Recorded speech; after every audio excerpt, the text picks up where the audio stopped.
Hello there, fellow NPCs. I am Scythe, and today we're getting back into Seeds of Chaos. We have had to deal with Alexia, to put it simply. She wants children so badly that not only is she contemplating letting Andras give her a child, but also she is stealing potions from Nassim in order to increase the chance of having a child with Rowan in the future. She really wants to have a kid, and we have been neglecting that for a very long time. And not only that, but let's see here. Shaya over here wants to put on a show for us. Well, not for me, but she wants to put on a show and she wants me to be in the audience. That is gonna be dangerous. And then we have this breeding pit guy. I know there's a lot of gay scenes with him, so we'll see if that's something I want at all. Well, I don't want it, that's for sure, but we'll see. But yeah, with all that said, let's go. So I do believe the best thing I can do is to go to the show and then continue over here, traveling the world. That's the things I need to do, I believe. Unless you have something. Nope, you don't. What is this? Yeah, it must be the number of weeks we have left. Yeah. So what is this? I don't know. 4 prisoners in dungeon. Okay. But yeah, let's check in with Shaya. Oh, hi. This is gonna be fun, and it's gonna be bad for our health, basically.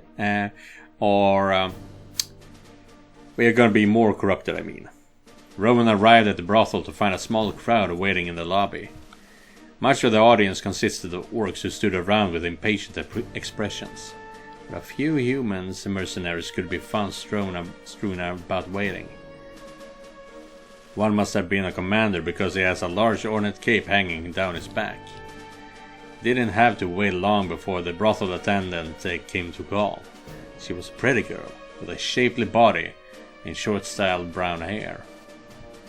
Upon getting a good look at her dress, his eyes widened slightly. It was sheer and made from a fabric so translucent that she nearly looked naked. Welcome, valued customers. My name is Lee and I'm here to serve you. You come just in time for the Madame's show, yes? I have. Are you one of the performers? Of course not, I'm just the attendant. Be polite. We are here to snoop around. So we claim, at least. Oh, I hadn't meant to pursue. You needn't worry, sir. I work here by choice. I wish I was allowed to perform like she does. She coughed and held out her hand. A fascinating discussion, but if you wish to watch the show today, I will have to insist on payment. Rowan raised an eyebrow. Payment? I was invited here personally by Shaya. Rowan? Oh, I was told to expect you. No fee. Rowan nodded, but went to the pocket of his belt anyway. There he produced a shining coin and placed it in the girl's hand. Of course. Here's something for your trouble. The girl's face lit out at once. Oh, thank you, sir. You didn't have to. She was right, of course. He didn't have to. But in a place like this, making a good impression could pay dividends down the road. That's very true, yeah. Treat the entertainers gracefully and they will be pay you back in kind? Or something like that, I guess? Incense burned at strategic locations around the room, ensuring the lobby was covered in a soft haze, perhaps to cover the smell. One direction seemed to head down a hallway filled with silk sheets and bead-covered gateways. That was almost certainly the path to the private rooms. Another pathway seemed to go back from behind the desk. He strained to see what was back there, but was limited somewhat by his vantage point. Perhaps, with a distraction, he could see for himself what was back there. No, not this time. If this is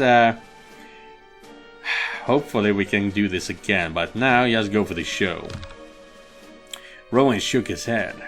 Trying to sneak away in the middle of a brothel filled with spies seemed a little out of his depth. The best thing to do would be to just go to the show. So he waited until Leah began to usher the audience into the area with the stage. As she led him in, the girl turned back to him. "Right this way, Sir Rowan. I'll make extra sure you get a good seat." Oh, that is a gorgeous picture.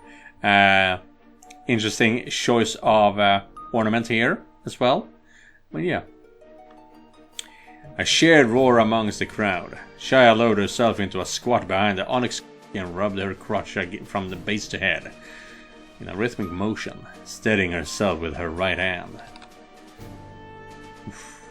Stunning. I mean, look at this. This could easily be a wallpaper. Absolutely stunning. It was a dance, and it was her partner. She shifted position, dancing around it. At one point, leaning over so the entire audience could stare down her top while rubbing her behind against the fake surface. Like that, yeah. This posture, positioned as if she was being taken from behind, was the one she settled into. What followed was the most provocative display of all. She rolled her hips up and down and even let out a long, low moan. At first it was slow. She rolled her head in a circle and faked a long moan. But as she went, the dance became more frantic, almost leaping in place. She concluded the dance by jumping, a simulation of an orgasmic spasm, a spinning in a circle to wrap her arms around the prop. When she came to a stop, it was her arms wrapped around her onyx co-performer and body pressed to her like a lover.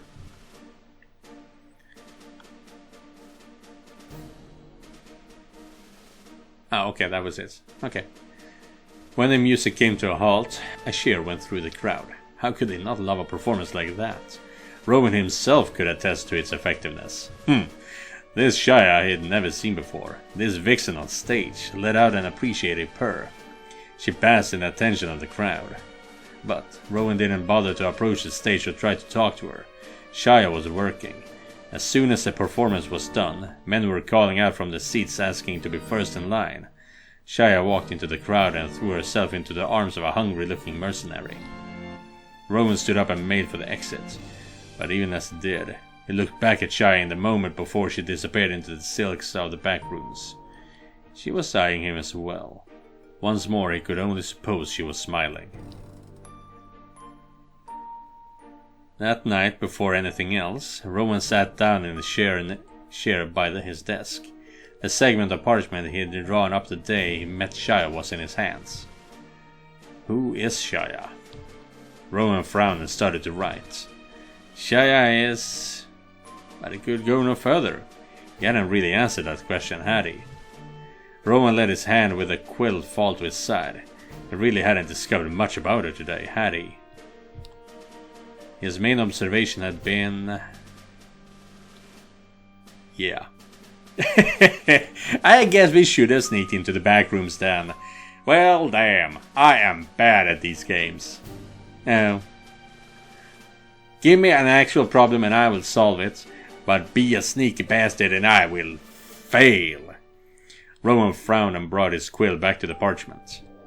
Shaya is... radiant.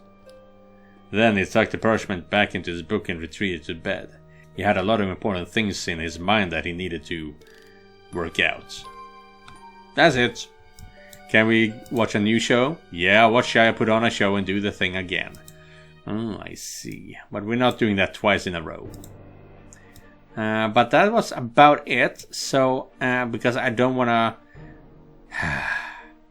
talk and get more control over the spies or whatever it was. But we can go up here now, I hope.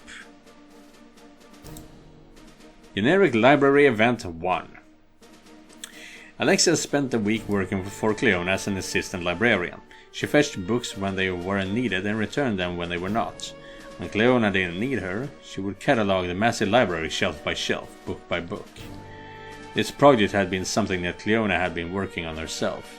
She had memorized a large part of the library organization. However, that took time away from research, and it didn't cover the finer details of exactly what was stored here. There were also the new books that periodically arrived at the castle that needed to be stored in their proper place as well, which fell to Alexia. Oh, counter, not encounter.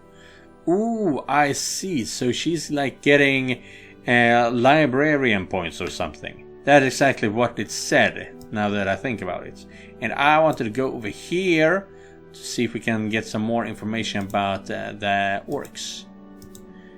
The noble lady. Can we go further in here though? No, we cannot. Can't go up here. So we'll go down here. Camp menu. Sneak in to meet with noblewoman, please. Ah, failure. Try as he might to slip into the noblewoman's prison, Roman simply couldn't find a way past the guards. His attempt drew unfortunate attention from the guards, so he'd have to wait until the next week to try again. Annoying! Wait, did I read cobalt somewhere? Forest? Maybe cobblestone.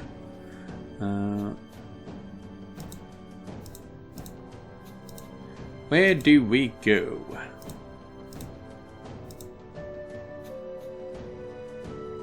What do we have over here? Nothing, just more grasslands.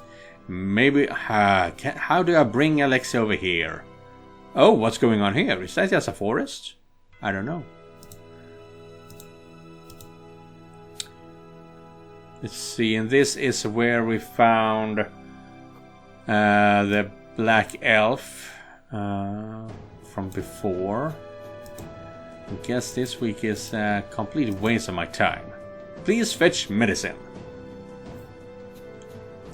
In one of the small farm hamlets, Rowan stumbled upon a giant spider attack. He quickly sprung to assist the farmers and was able to help them fend the creatures off. Afterward, he learned that the beast had poisoned the head of the community, and he was quickly turning for the worst.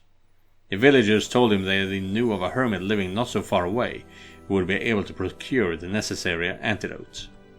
But it didn't work for free. Everyone quickly concluded that Rowan was the only one who could make the trip in time to save the chief, and offered to give him the money he'd need to buy the antidote.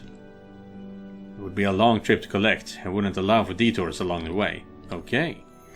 Go get the antidote. Yeah, why not? Take money for yourself. Try to make antidote yourself. No, we don't know shit yet. But we did hang out with Gisera and learn something about poisons. Refused to get the antidote. He did enough for them already. Go get the antidote. Rowan couldn't bear to abandon these people in their time of need, so he took the money and hurried to the target location. He managed to return just in time, saving the chief's life. The farmers were ecstatic and even wanted to throw a small party for the hero, but he couldn't stay. He already lingered for far too long. Oh, that's it? Okay. Heartsong first visit. Heartsong! Is that the white fox that's been in our dreams? Rowan weaved through the winding bends of the dark forest path like a panther pursuing his prey. He was after something. Who or what? He could not say. All he could recall was the drive forward, the relentless, unceasing push to see his journey through to the end. The indistinct greenery that surrounded him was unfamiliar, alien and altered. It was as if someone had taken a brush and painted a rough approximation of the trees and plants he knew. There was an intruder here, in this place that he instinctively knew belonged to him. Whoever they were hidden themselves well, but it finally tracked him down. He was getting close. There was no escape.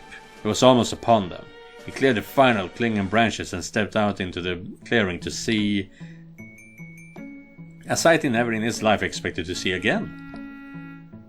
What? It was Uthdale, hale and whole. The village was just like he remembered it. Quiet, cozy, with a faint scent of beeswax and baking bread wafting in the air, mixed with the traditional rural stenches of village life. Craftsmen hawked their wares in the streets as the sound of clanging steel echoed down the main thoroughfare from the smithy.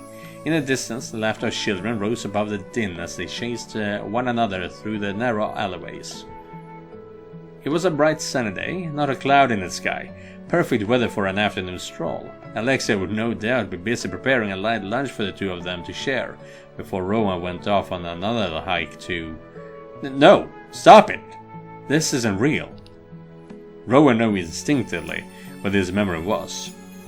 But upon second glance, some of the details were off, as if someone had hurriedly cobbled it together from scratch. For one thing, it was daytime, and yet it had been night when this occurred.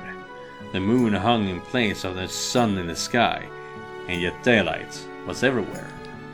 In the distance, some of the farther buildings looked almost hazy, shimmering into a view almost like a mirage in the desert. At this rate, I wouldn't be surprised if I saw my wife running naked through the streets.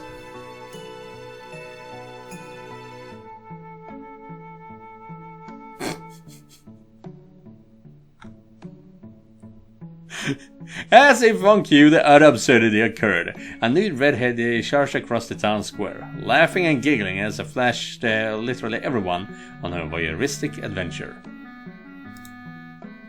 She stuck her tongue out at Rowan, then sprinted down an alleyway. Did I do that?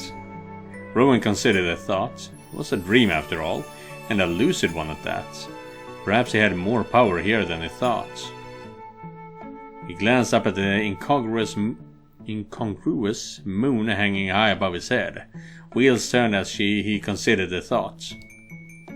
Try turning the day into nighttime. Try turning the moon into wheel of cheese. Oh, okay.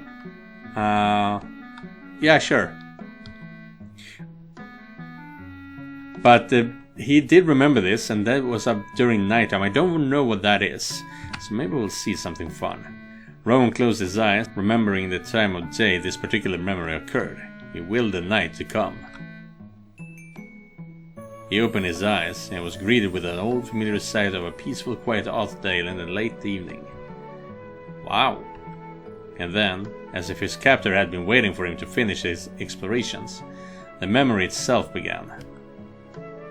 Ah, Rowan, it's good to see you, my boy. I trust you're doing well. Rowan said nothing, staring into the eyes of the dead mentor with a graveyard expression. The old man was panting, almost out of breath. It was the only inconsistency in the otherwise pitch-perfect replication. Back from your last patrol? You're out late this evening. Goddess, he even smiled like the real person.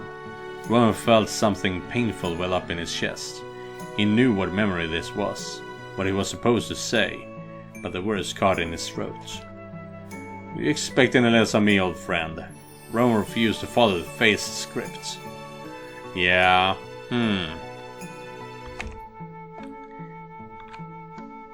We're not doing this again. Why do you insist on continuing to pretend? Is this all just a game to you? I don't quite grasp what you're getting at, my boy. His fist clenched. Rowan's temper flared. Try to explain your perspective. Take control of the dream. And of her. What is that supposed to mean? No. You need to stop hiding behind these personas. The elder's eyes went saucer-shaped. He opened his mouth to speak, but no words came out. I watched Arthdale burn. I watched the man you're pretending to be die in front of me. I'm sorry, Rowan. I didn't mean to upset you. I just thought... You have such fond memories of this place. I hoped it would make it easy for us to talk. By taking on the appearance of the man I betrayed? I didn't mean to cause you distress. You haven't. But your voice, it's... I said I'm fine. The elder shrank back from him. A long moment of silence passed as Rowan glared into the shapeshifter's eyes. Finally, mercifully, the mirage passed. The pleasant sound and happy image of a bygone world faded back into mournful memory. My name is Heartsong. I can't thank you enough for what you did for my father in the throne room. Show me your true form. You owe me that much at least. There we go. Rowan blinked and suddenly she was there. Her cheeks were burning and her lips quivered with an awkward smile. Heartsong's tail flickered back and forth behind her in a nervous twitches. Here I am. Please, for the both of our sakes, drop the act. Just be yourself. I will. I promise. What do you want from me? What do you have to gain from sifting through my memories like this? I'm just trying to understand you. I think you understand more than enough at this point. Where are we, right now? Your dream grove. My what? Your dream grove. Your spiritual center within the netherworld. You're talking in riddles again. I'm sorry. The netherworld is...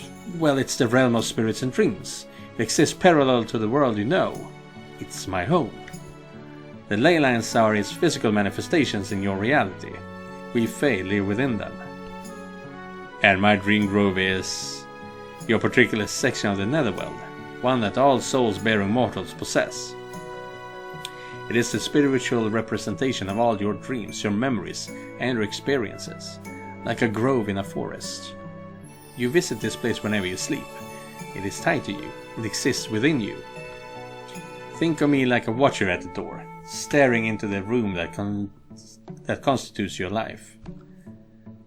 So I noticed.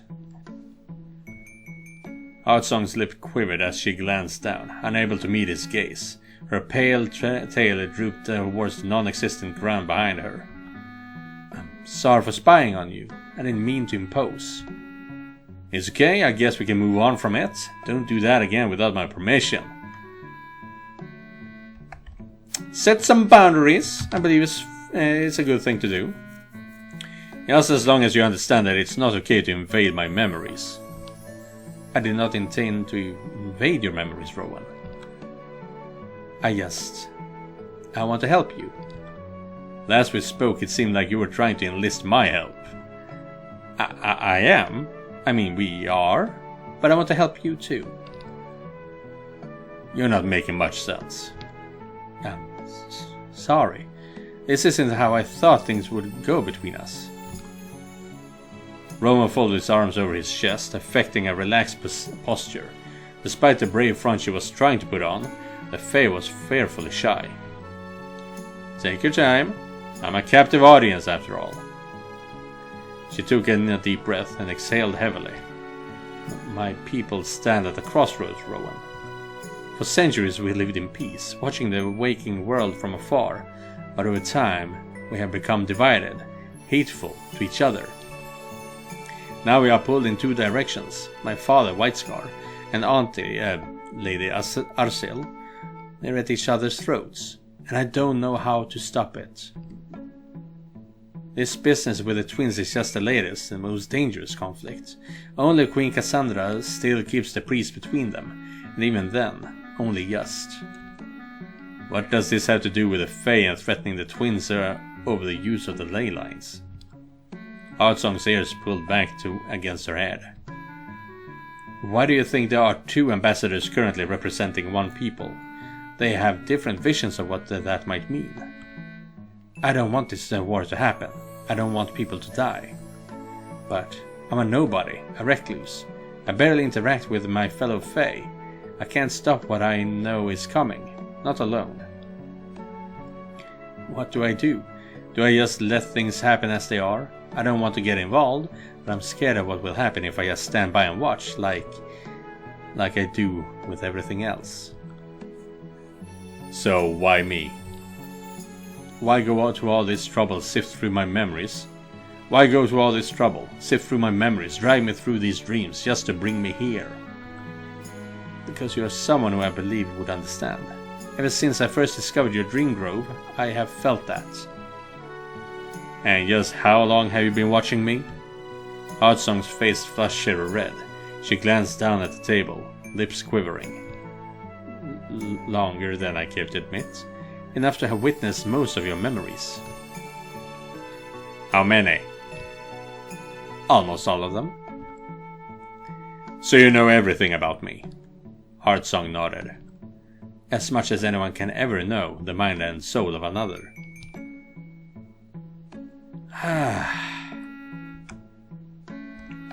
Why is there no in between here? She's cute, but she's weird. I never expected my life story to be captivating material for the idle whimsies of a fae. Heartsong allowed a playful smile to slide into her face. Rowan saw the brief flash of a toothy canine. You aren't an idle whimsy to me, Rowan. Rowan watched as she wrung her hands in a nervous movement. Sharp claws drew gentle marks upon her wrists as she looked at him. You are something else entirely. So what exactly are you proposing here? An alliance? A secret deal? A promise. My help and your trust in dealing with the Fae together. No strings attached? No strings. I know how much you hate them. Think of it as me helping you ease one more burden off your shoulders. After all, with all that's going on in Rosaria, you need the Fae right now like I need a hole in my head? Yes, just so. It's like I'm talking to a stranger who knows my every word. Then I hope you'll take it as a sign of my sincerity when I swear that no one knows about us, Fae or otherwise. What I tell you, and what you tell me, are for our ears alone. I will never betray that trust. Rowan considered her words. She was too earnest to be lying, but her trusting nature would make her easy prey for wolves seeking to use her. Though her powers would make for an impressive chess piece. You're asking me to help your kind with a problem that seems entirely their own. I wouldn't have come to you if I didn't think we had something to offer. My people are slow to trust, but we are fierce allies. You have seen the ease with which we traverse the ley lines, and we know many past twins do not. We would be grateful. I know we would. And what do you get out of all of this? I just want to help you however I can. Why? Her eyes widened. The very question seemed to baffle her. What do you mean? What possible reason could you have to want to help me? Because you deserve it? Rowan blinked once, twice. Of all the reasons the Fae could have given, he never would have expected that answer. So are we in agreement then? Maybe, provisionally, if our information proves useful. I can't promise how things will turn out with either Arsil or Whitescar in that regard. Things could get ugly in spite of my intervention. I would never ask you to make such a promise. Your word alone means more than I can say. Rowan gestured with his hand to the white void in which they stood. So this is to be our conference room then? A place to plan strategy? Heartsong giggled, her tail swishing in mischievous arcs behind her. It's a dream, Rowan. It can be anything you want it to be. Rowan considered the thought. He closed his eyes, concentrating on the memory of Bloodmean Castle, of walking the walls at dusk. To Rowan's shock, when he opened his eyes, he was elsewhere, standing at the top of the gate wall. The sun was dying, the last rays of light peeking over the shattered hills that surrounded them. Heartsong stood, side by side with him. Together they leaned against the crenellation, overlooking the castle. She playfully nudged his shoulder. You're good at that. Good at what? Manifesting your will on the dream. You can even overpower a Fae's influence. There are things that I know that my father and Lady Arsil will wish to keep from you. My people are secretive. We do not like to reveal ourselves to outsiders. So I've learned firsthand. Heartsong blushed, unable to meet his gaze. I will tell you everything I know, in time. Maybe you can find a path that doesn't lead to bloodshed. How do we seal the deal then? A spell? Some kind of ritual? Heartsong tried and failed to stifle another giggle. I think the Elder may have read you a few too many bedtime stories about us. You would know, wouldn't you? The mischievous glint returned to her yellow eyes. Heartsong let out a low, almost purring growl. You prefer I swear an oath of loyalty to you instead. There was a wavy, shivering feel in the air, and then everything changed again. Oh, damn, she is making it quite official here. With a start, he realized he was seated like a king atop the throne of Bloodmead. Heartsong kneeled in supplication far below him at the foot of the dais. She looked up at him in expectant eagerness. Very well, proceed. I promise, remember, no oaths. Oh, right, a promise. They are one and the same, Rowan. For a Fae, a promise is sacred. Maybe, but to me there's an important difference. An oath is a verbal contract with no substance, as easy to break as anything else. But a promise implies trust. Trust between two equals. I only offered it to prove I'd never break my word to you. It's a bad thing to break a promise. Rowan's thoughts returned for a fleeting moment to that instant at the Briarbridge, staring into the Elder's eyes for the final time. Heartsong's gaze held to him now in much the same manner. But it's a worse thing to let a promise break you. Some promises, when made for the right reasons, ought to be broken, and I'd rather you had the choice. Oh, damn, back home! And just like that, they were back at Rowan's dinner table, sitting face to face. I promise to help you, Rowan, however I can. And I promise to help you, Heartsong, however I can. She smiled at him, and he smiled back. I wish this dream didn't have to end so soon. It's been a joy to talk to you. The dream is ending? Heartsong nodded, casting a glance around her. It was only then that Rowan noticed that the world was beginning to blur. You're waking up. So you're leaving then. The Fae flashed him a coy grin. For now. She shyly offered Rowan her hand. Would you like me to show you the way back? There was something specific in the offer of her outstretched hand. Something unspoken, a teasing fondness in her eyes. Taking her hand would be making an entirely different kind of promise to her. He took Heartsong's hand and felt his heartbeat quicken. He politely declined her offer. Let's go. She's not dangerous, but she doesn't get the world that we're living in. So it's going to be interesting to see what she is going to do here. He took her slender hand in his, feeling the warmth of an unspoken connection. I would like that. She beamed, gently pulling him along with her. Then follow me.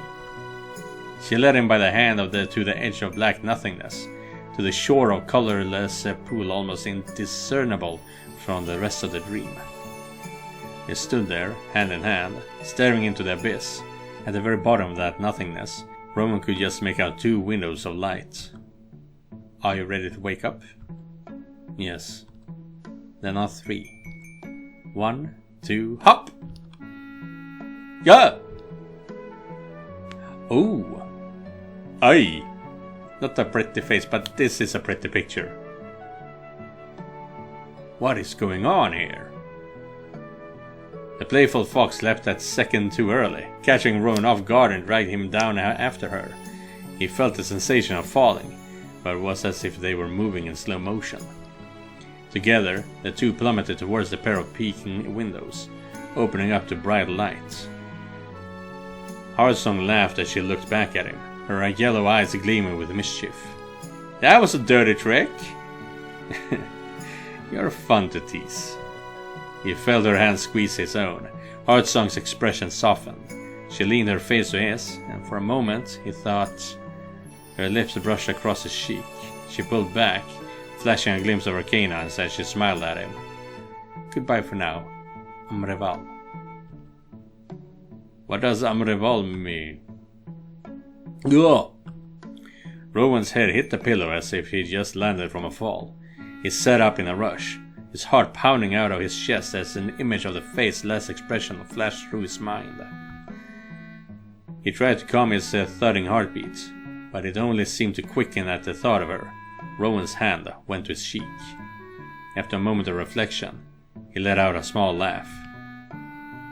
Goddess, what have I gotten myself into? And a week report. 34 weeks remaining to complete the current main story mission. I am trying, but I need to level up, and so I need to fight stuff, so I can find that noble woman easier. God damn it. We've got some cash now, got a lot of personal cash, but with nothing to spend it on though. That's the issue. Week 27. Well, that will be it for today's episode. That was interesting. We are getting somewhere, we are getting further with Heartsong, the Fae that has been haunting our dreams for the past few weeks. That is really cool. And I know there are spicy scenes with her, so it's going to be fun to see what it takes to get there and to see if it's a good or a bad thing. Because at the end of the day, I still want Alexia to be part of this entire thing. But it's really difficult to stay on a what's it called? Not corrupted path. It's really difficult. Like, well, I think it was this episode that we just went to hell with it and went to bed with Claw Min. And a few weeks before that, I just said, no, I want to stay in straight and narrow, or whatever. It's really difficult. It's also very tempting. But yeah, this is where we are now. I am trying to lay a Fae, I guess. But yeah, thank you guys for watching. And thank you, Joseph, for donating directly to my Ko-fi page. If you guys want to help me out, you can do so by clicking the link down in the description. And I will see you guys in the next one. Goodbye, everyone.